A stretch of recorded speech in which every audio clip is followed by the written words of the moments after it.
Korban ini kecelakaan. Terserempet. Ya. Meninggal dunia. Malah jadi tersangka. Siapa yang mau dituntut? Apakah di penjara mayatnya? Mayatnya dibangunkan di penjara. Karena ngerem mendadak nyeberang jalur terus tiba-tiba ditabrak, apakah yang lalai hanya tersangka? Jangan-jangan si Arfinya lalai juga? Katanya si Eko ini sudah datang. Oke. Awalnya menawarkan 15 juta. Iya. Tapi keluarga mengatakan, kami tidak jual nyawa. Saya bilang supaya dicabut, kasat lantasnya dia bilang ini persepsi. Wah, persepsi penyidik dengan persepsi undang-undang lebih tinggi mana? Apakah persepsi penyidik sudah benar? 3, 2, 1, close the horde. Oke. Kembali lagi bersama saya Uya Kuya di LBU, Lembaga Bantuan Uya. Jadi ini ada Bang Martin Simanjuntak. Halo Bang, udah lama ketemu kita. Halo, Mas. Siap. Selamat ya. Thank you. Ada juga Abang Jelani Kristo. Jaya Kristo dan Mbak. Ya, Saya Ocha. Ocha Simangunsong. Oke. Selamat Bang. Terima kasih. Ya, sukses. Nanti tunggu Selamat, resmi dulu. ya. Resmi dulu. Siap. Ya. Ini ada kasus kecelakaan. Ya. Korban meninggal dunia. Ya. Berarti terserempet apa tertabrak? Jadi Tapi malah jadi tersangka ya? Ya. Jadi meninggal. Kita ngobrol dulu. siap. Korbannya terserempet apa tertabrak? Jadi sebenarnya dia jatuh. Jadi karena dia baru keluar dari tempat kerjaan, jalan raya, di depannya ada mobil parkir, mobil merah itu parkir, begitu ya. Jadi mobil merah ini keluar, di belakang yang korban ini ada temannya, begitu. Mungkin karena kaget ngerem mendadak pada waktu itu sore-sore. Sedang hujan ya, jadi licin. Nggak, maksudnya itu, saya mau memberikan statement di awal dulu. Ya. Korban ini kecelakaan. Tertabrak apa terpleset? Terserempet? Terserempet. Ya. Meninggal dunia. Malah jadi tersangka. Almarhum jadi tersangka. Ya. Oke, sekarang gimana ceritanya? Oke, jadi setelah 2 jam kejadian dibawa ke rumah sakit meninggal.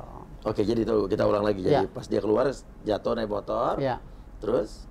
Ya, jatuh dari motor, terus tiba-tiba mobil CR-V dari depan berlawanan arah, lewat, menyerempet begitu. Ya. Terus korban dibawa ke rumah sakit. Meninggal dunia. Meninggal setelah 2 jam kejadian. Kok bisa jadi tersangka malah? Gimana ceritanya? Ya, itulah harusnya ketika orang sudah meninggal, ya dengan demikian gugur dong. Iya, logikanya. Siapa yang mau tuntut?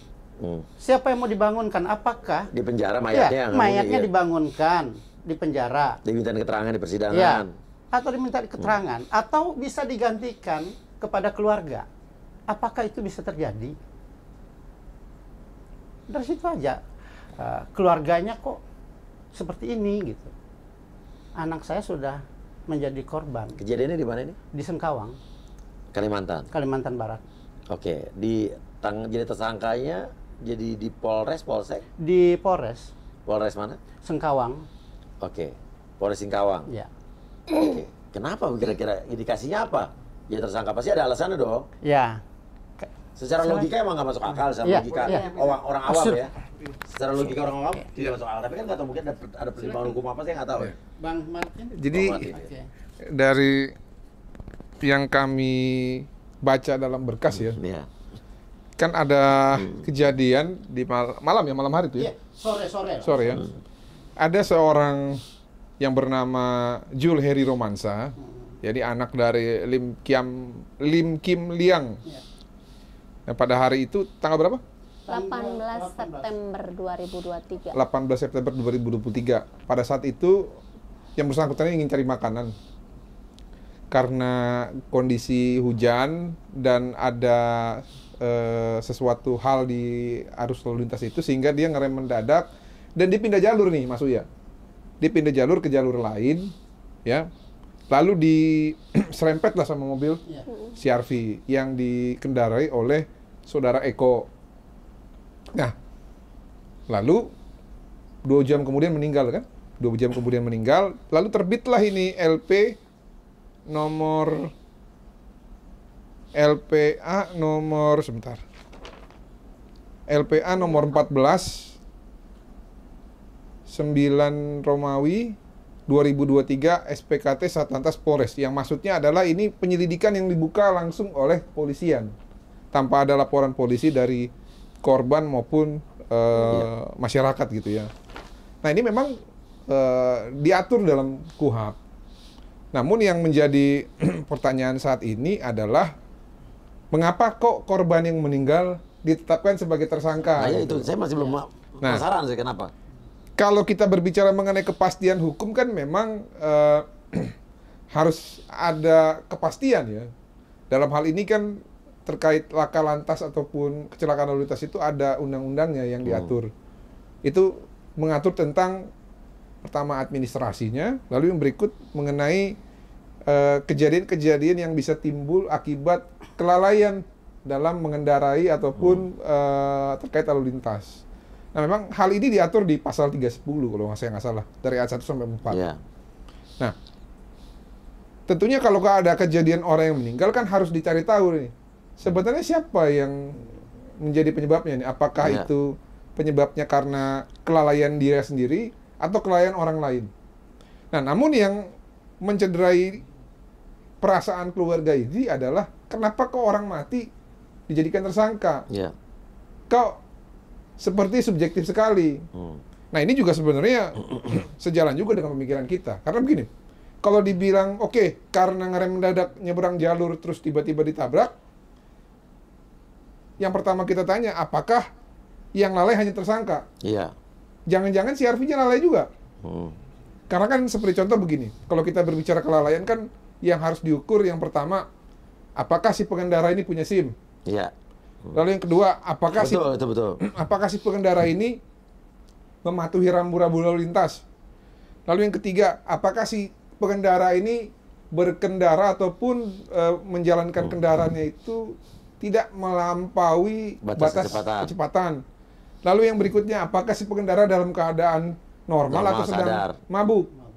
Nah, ini kan harus dikaji juga. Umur berapa yang nabrak? Kurang lebih mungkin 440. Oke. Nah, sampai saat ini memang yang baru bisa dijelaskan itu adalah mengenai batas kecepatan. Katanya 30 km per jam ya? Katanya. Nah, tapi yang lainnya ini belum ada penjelasan seperti kayak dia punya SIM atau tidak, ataukah dia yang si Pak Eko ini mungkin dalam keadaan normal atau tidak, ini kan belum ada penjelasan. Nah, sebenarnya yang diharapkan oleh keluarga korban adalah ya sudah, ini kan tidak ada yang mau ya. Saya yakin kalaupun ditanya kepada keluarga korban ataupun ditanya kepada manusia manapun, tidak ada yang sampai hati mau ngegiles orang ataupun nyerempet orang. Pasti nggak mungkin mau sengaja. Nah, cuman kan kalau kita berbicara hukum, ya hukum. Kalau berbicara kemanusiaan, kemanusiaan. Nah, hukumnya kan kalau menurut keluarga korban dan kita kan dari sisi yang nabrak kan juga belum begitu jelas. Iya. Tapi sebenarnya keluarga korban itu udah terima. Udah terima ikhlas. Udah terima. Tapi dengan catatan, jangan lo tersangkain anak gue dong. Iya. Buat apa lagi sih? Iya. Ya sudah, selesaikan aja secara kekeluargaan. Pak Eko-nya datang atau ketemu di suatu tempat, ya udah bilang ya, terlepas dari kejadian ini salah atau benar, tapi karena ada nyawa anak manusia di sini yang hilang, saya minta maaf.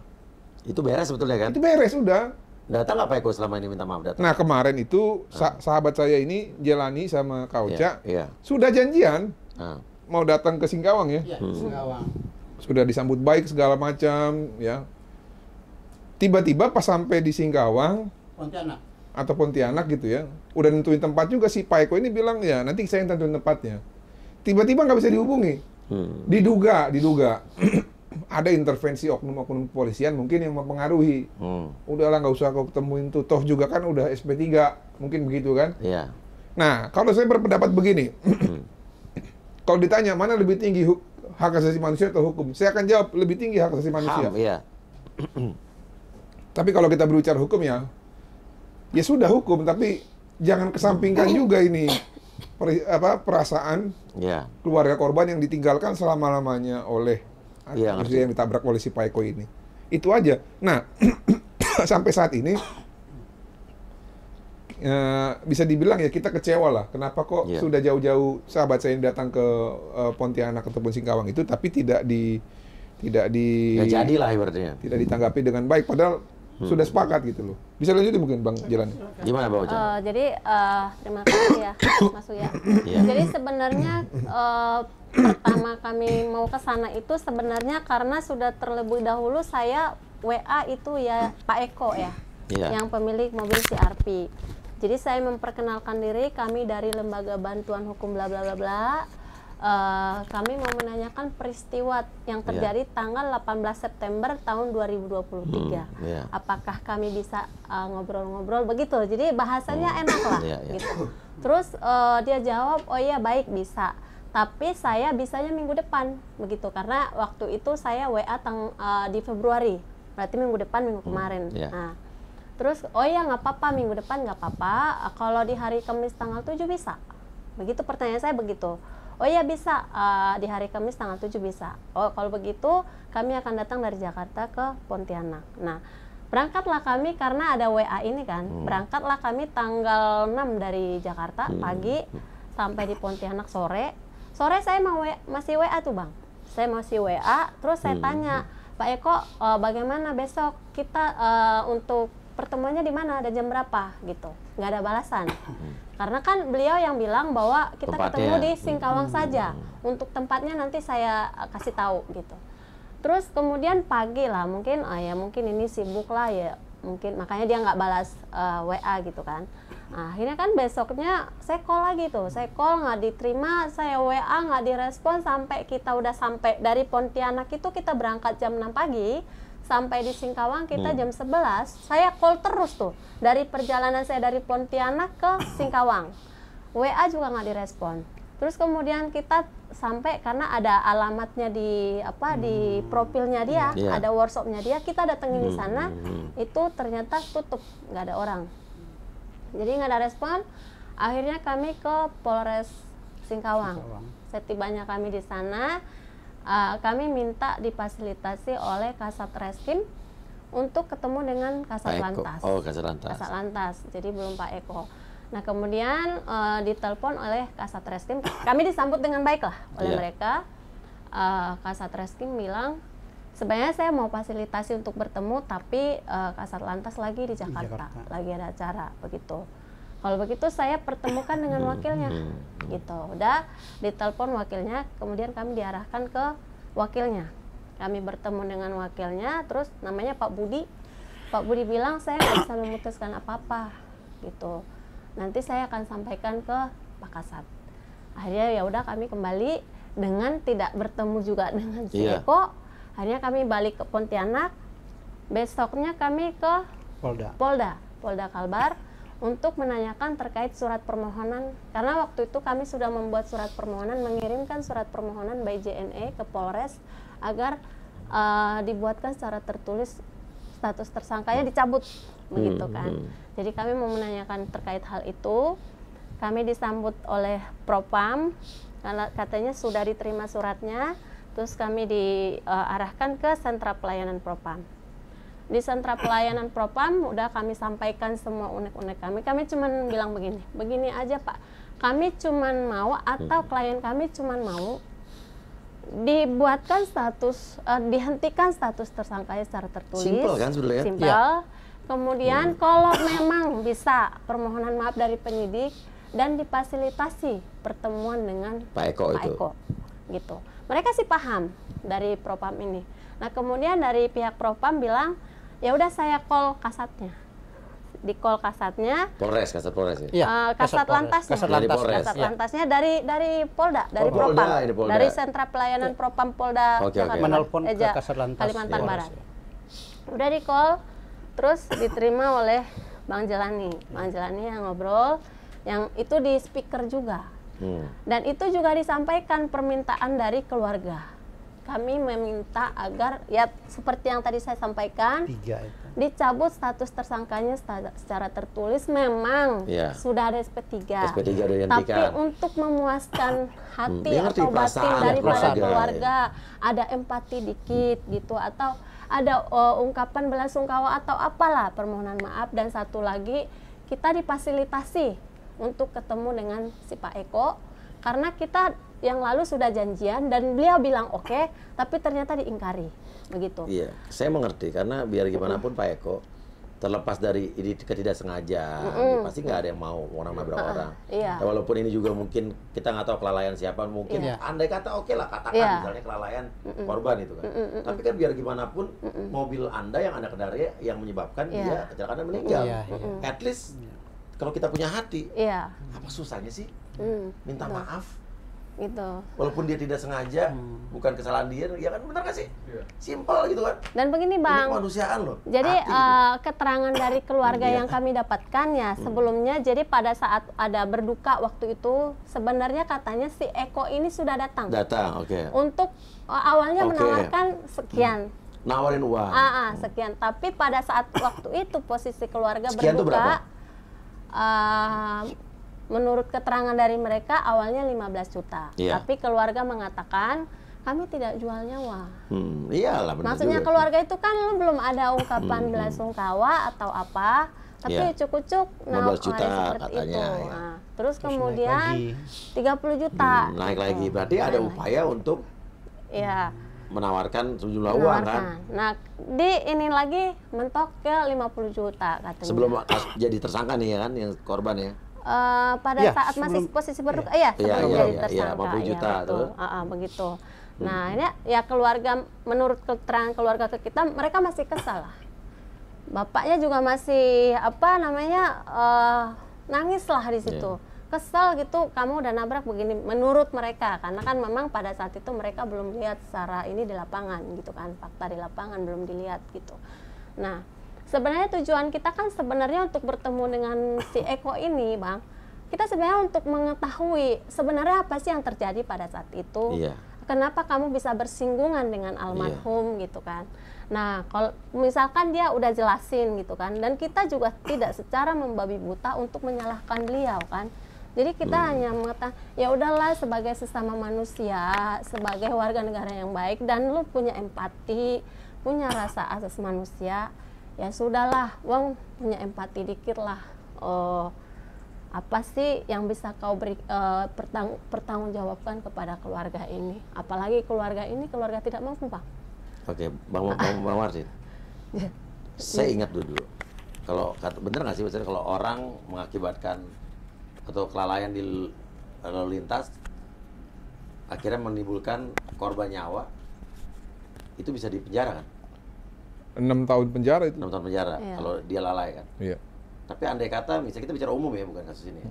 Tapi andai kata kalau tiba-tiba yang meninggal atau yang ditabrak ini meninggal jadi tersangka, akhirnya secara otomatis, secara logika yang nabrak jadi bukan kelalaian yang nabrak, berarti gitu kan? Jadi begini. Gitu maksud kita ngeri ya sih? Dari nawarin uang gitu kan? Terus ditolak, terus habis itu jadi tersangka. Kita ngomong umum nih, bukan ngomong. Jadi kan kejadiannya itu kan 18 September ya, Bang. Terus 2 jam setelah kejadian meninggal. Dijadikan tersangka itu adalah tanggal 6 Desember 2023. Nah coba Bang, jadi tadi gimana tadi yang soal tadi pertanyaan saya? Jadi gini, kan kalau kita berbicara lalai ini, sekarang kan kasusnya ini fakta bahwa menurut penyidik yang lalai adalah korban. Iya, artinya berarti yang nabrak dianggap tidak lalai gitu kan. Padahal sebenarnya belum ada penjelasan nih kepada keluarga korban ataupun ahli waris si korban ini. Sebenarnya yang lalai itu hanya murni anaknya bisa atau dua-duanya? Bisa dua-duanya. Seperti contoh begini. Kan kalau kita lihat kasus tabrakan ya, berkaca kepada yang ada di Pasar Minggu tuh. Ada orang kepleset karena buatannya si Pak Anies tuh. Sumur resapan tuh kan. Kepleset, bisa ketabrak gitu kan sama Pajero. Kalau kita lihat di tayangan video memang nggak bisa terhindar itu.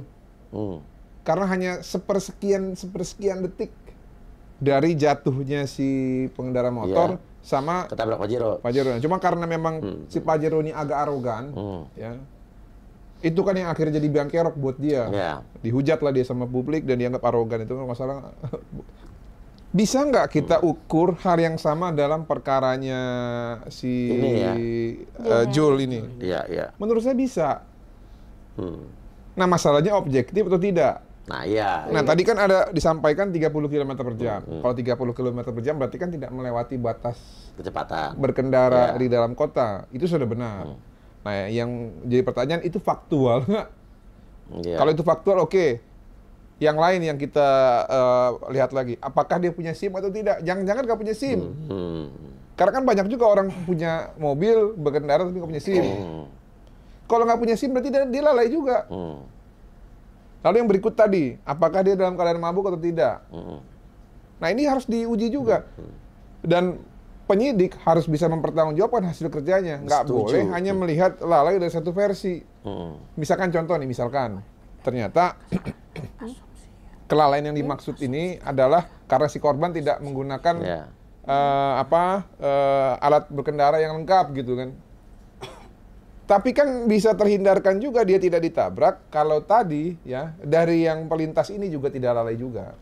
Iya, kalau dia hati-hati. Ya, jadi tidak boleh dipandang dari salah satu pihak doang lalainya. Nah, ini kan sejauh ini sih belum pernah ada penjelasan kepada ahli waris. Ya, dan polisi harus sebenarnya kalau ada kan, penjelasan yang komprehensif, saya pikir ini selesai dengan baik lah. Karena yang dilakukan oleh penyidik juga nggak salah juga secara KUHP. Iya. Karena memang KUHP juga mengatur di pasal 77 ya, walaupun ini juga ada perbedaan pandangan juga. Iya. Ada yang bilang itu gugur penuntutan di dalam persidangan. Ada yang bilang itu juga masuk dalam penyidikan ataupun pra penuntutan. Ya nggak masalah, tapi kan di atas semua itu ada dimensi lain yang harus diperhatikan. Tadi yang saya bilang tadi, hak asasi manusia ini gitu loh. Nah, keluarga korban sih nggak permasalahan uang, nggak. Berapapun yang dikasih, mungkin kalau dalam keadaan yang sedang tidak berduka, ya disampaikan secara baik-baik, ya, lalu ditunjukkan empatinya dengan memohon maaf, bukan karena kesalahan lah kalau kita bilang. Kalau memaafkan, orang sering mengasumsikan, kalau lu bisa minta maaf berarti itu sebagai pengakuan lu bersalah. Oke, kita sesuaikan aja. Bahwa terlepas dari salah atau benar secara hukum, tapi sebagai manusia, ya, ada orang meninggal, ya, terserempet mobil saya tetap punya beban secara duniawi dan juga untuk saya bertanggung jawab kepada sang kitab saya harus minta maaf pada keluarga korbannya. Itu aja udah selesai. Itu yang dari kita maksud dari tadi Bang, begitu kan, Itu sesimpel itu kok Pak Eko, ya nggak sih? Iya kan? Jadi sebenarnya bisa saya potong sedikit. Jadi sebenarnya waktu kita investigasi ke lapangan itu, Bang, jadi kita ketemu dengan saksi yang menolong langsung. Apa katanya? Ya, menurut keterangan beliau, diduga diduga si Pak Eko ini sempat mau kabur juga, untuk menghindari gitu. Akhirnya dikejar.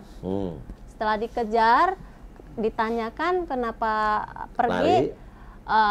Dia jawabannya mau cari parkir, begitu. Jadi ada diduga dia mau melarikan diri, gitu kan. Itu menurut keterangan yang kita dapatkan. Masih disimpan saksinya, nomor telepon? Ya, masih. Kita masih videokan itu. Ada videonya. Pada waktu kejadian juga saksi itu memvideokan juga. Iya. Jadi sebenarnya kan kemauannya daripada Bapak almarhum dan keluarga semuanya, dan saat ini memang bapaknya almarhum sakit. Kemudian juga dari orang yang tidak mau. Ya udah dibuka aja lagi penyelidikannya, kan ada saksi-saksi lokasi. Dalam surat ada niat untuk minta maaf segala macam, kita minta buka lagi aja. Jadi Bang, kami kan sudah melakukan membuat surat permohonan untuk dicabut statusnya sebagai tersangka. Surat kami sudah dijawab oleh penyidik dari Polres Singkawang. Apa katanya? Mereka tidak mau. Tidak mau? Tetap tidak mau memberikan pencabutan itu. Dan kemudian dalam permohonan sebelumnya yang kami buat, sekalian buka, gitu. Ya udah. Gitu. Tapi ya itu mereka jawabannya tidak mau mengabulkan permohonan. Lapor ke Polda dong. Amin. Kami sudah laporkan Polda, Mabes, ke Karwasidik juga sudah. Gitu ya. Hanya memang yang terjadi kemarin ya cukup disayangkan apa yang dikatakan oleh Pak Kasatnya. Ya harusnya ada empatinya lah begitu ya. Ya, sesuai dengan tadi yang sudah dikatakan Bang Martin, Mbak Ocha, bahwa ada 3 saja sampel minta dicabut begitu ya, penetapan status tersangkanya. Ya buat aja secara tertulis di kertas lah. Begitu kan gampang kok buatnya. Tapi saya mengerti terus ini, dibalik semua kedua ini, minta maaf, ketiga fasilitasi dong Eko ini dengan kami sebagai PH-nya aja lah begitu. Tapi apa jawab kemarin Kasat Lantasnya, dia bilang saya tidak bisa melakukan memfasilitasi. Waduh, mereka polisi apa sih tugas polisi? Ngerti. Sebagai pengayom lah enggak? Iya. Waduh, kalau polisi kayak begini rusak nanti bangsa ini. Nggak boleh begitu. Setuju. Harusnya sebagai pengayom ya fasilitasi lah. Simpel kok. Hasilnya bagaimana itu urusan kedua. Kedua, dia bilang bahwa ini ketika kami tanya, saya bilang supaya dicabut, dia bilang ini persepsi penyidik. Wah, persepsi penyidik dengan persepsi undang-undang lebih tinggi mana? Apakah persepsi penyidik sudah benar? Saya pikir ini yang tidak bisa kita terima dengan masuk akal gitu ya. Saya berharap bahwa Pak Kapolri juga bisa dengarlah. Petinggi-petinggi negara ini juga bisa dengarlah. Coba ya gunakan hati nurani. Kita minta komentar dari teman-teman anggota DPR Komisi 3 nih coba. Kalau dibilang persepsi penyidik Iya. Versi kan ya, versi ya, perspektif. Saya mau bicara gini. Versi. Di bulan Agustus 2023 kemarin, rekan kita Kamarudin Simanjuntak ditetapkan sebagai tersangka. Katanya dia mencemarkan nama baik ataupun mengucapkan pemberitaan bohong gitu ya. Nah, persepsi penyidik itu menurut mereka benar sampai dengan Agustus 2023. Ya, ini kan dugaannya korupsi nih. Si pelapornya Bang Kamarudin ini. Si ANS ini. Nah, saat ini saya dengar dia jadi tersangka korupsi. Kalau kita berbicara persepsi penyidik, apakah hal mengenai persepsi penyidik itu terkadang bisa prematur juga atau tidak? Nah, makanya maksud saya ini yang pernah saya sampaikan, bahkan di podcast ini juga saya sampaikan juga kepada Mas Uya itu di bulan September atau Agustus. Saya bilang nanti hati-hati, ini kasus seperti kasus si Joshua almarhum ya, yang dibilang katanya dituduh pemerkosa, dituduh pengancam pembunuhan, ternyata dia sebagai korban yang dibunuh secara berencana gitu loh. Makanya saya bilang harus hati-hati juga kita kalau bekerja gitu loh. Setuju. Nah, sebenarnya kan ada win-win solution. Keluarga korban sebenarnya nggak mau juga si Pak Eko dihukum gitu loh. Ya sudah temuin aja. Istilahnya walaupun sudah SP3, ya udah kalian lah. Istilahnya restoratif justice lah, walaupun apalagi mau DRJ orang udah SP3 kok. Iya. Cuma demi kemanusiaan ya sudahlah. Orang biasanya kalian kasus perdata aja kalian urusin kok. Seakan-akan pidana. Kok ini sekarang ini kasusnya kemanusiaan kok nggak mau. Coba kita minta komentar dari teman-teman Komisi 3. Simple. DPR RI nih yang membawa hukum, polisian dan lain sebagainya, dan juga minta komentar dari teman-teman penonton YouTube ini. Analisa kalian, logika kalian, kok bisa menurut kalian kenapa terjadi seperti ini? Coba kita ajak diskusi di kolom komen ya. Kira-kira menurut logika kalian ada apa di balik semua ini? Paling nggak gini Bang, paling tidak kalau memang pihak penyidik itu tetap konsisten dengan putusan pra-peradilan ya. Oke, it's okay, nggak masalah. Dan satu hal lagi yang saya kemarin ingat, yang dia katakan terakhir, dia bilang silakan tempuh upaya hukum. Waduh. Kata siapa nih? Si Kasat Lantasnya. Begitu. Harusnya udahlah berempati lah begitu kan. Sampel kok nggak susah membuat, apa susah? Kalau nggak saya buat ngetik-ngetik lah, kalau nggak saya tanda tangani gitu sih, aja. karena gini. Nggak boleh juga kita normatif aja, karena ini nyawa bos. Gimana kalau anakmu yang begini? Gimana kalau ayahmu yang begini? Gimana kalau istrimu atau kakekmu yang begini? Kan pikirkan juga. Nah, itulah yang disebut dengan empati. Saya aja yang di Jakarta ini ya bisa berempati, masa kalian nggak bisa sih? Harusnya boleh dong. Iya. Oke.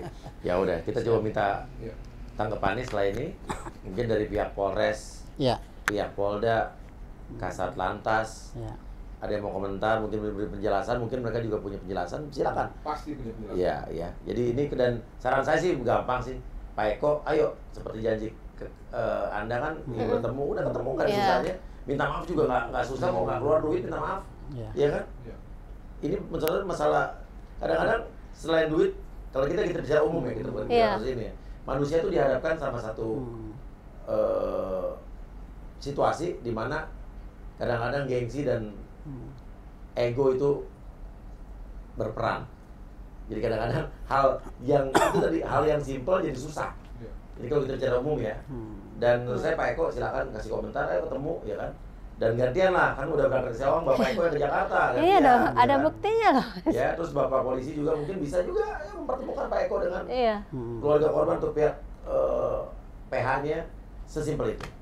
Itu beres kok. Tapi juga saran saya adalah coba juga digelar perkara khusus dan juga tadi ada saksi-saksi yang tadi. Ya biar fair lah semua. Nah itu aja.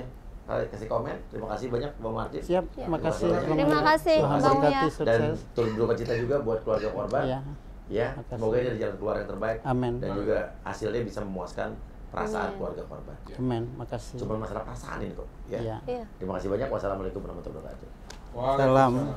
Tuhan jaga kita semua.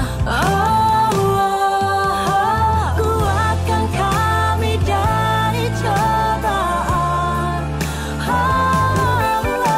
Hanya kepadamu Tuhan kami kan berserah. Kita pasti kuat.